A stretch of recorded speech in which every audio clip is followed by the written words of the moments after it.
About 15 years ago, the Harrington Area Community Association got together with Upper Thames Conservation and took over the management of the mill and the conservation area with the intention to restore the mill and try and bring back some of its glory days and to preserve some history for our future generations.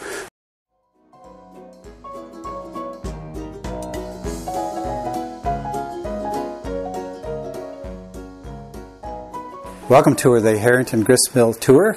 This mill was originally built in 1846, burned down in 1923, and what you see here today was what was built in 1923. And they would have to manufacture the cogs from time to time, new gears from time to time, because they would wear out. The metal ones would never wear out.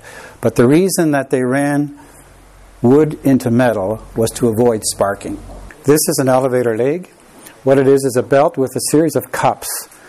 And you've dumped your grain into this bin, and these cups are now taking your grain up into a bin upstairs.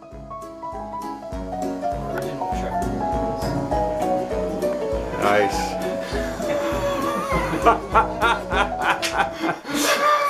My father, Alvin Heiser, used to have a trucking business, and at different times people would hire him to haul grain over to the mill here. And he passed away a number of years ago, and when we were in the process of restoring the mill here, up on this wall here, and through, there was AH, and that's my father's initials that were signed on there probably 50, 60 years ago.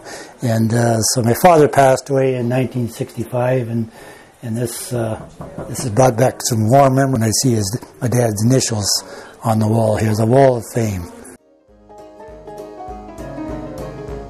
It was a farming community. There was a pond and a mill here, and the farmers have to get their grain milled, but they can't. We didn't have trucks back 150 years ago. We had horse-drawn wagons, so in order to get their grains milled, they had to have a mill that was nearby. Probably 8 or 9, when I would jump onto the wagon with a little seat in front and the whole wagon full of bags of grain to come over.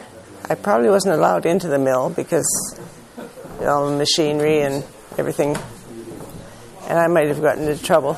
Oh, I just think it's wonderful that it's staying in the community and all fixed up, and I hope someday we can get it running. I'd have my skates with me.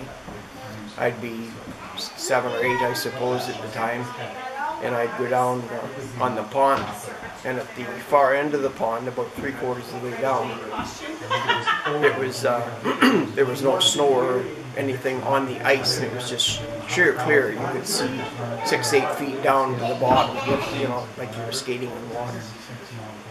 So that's what I'd do for like an hour or two or whatever it took to grind the grain.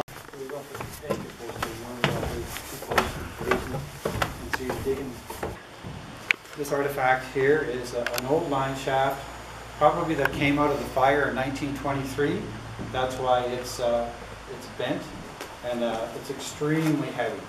The mill was driven by water power through the turbine. The water came from the pond.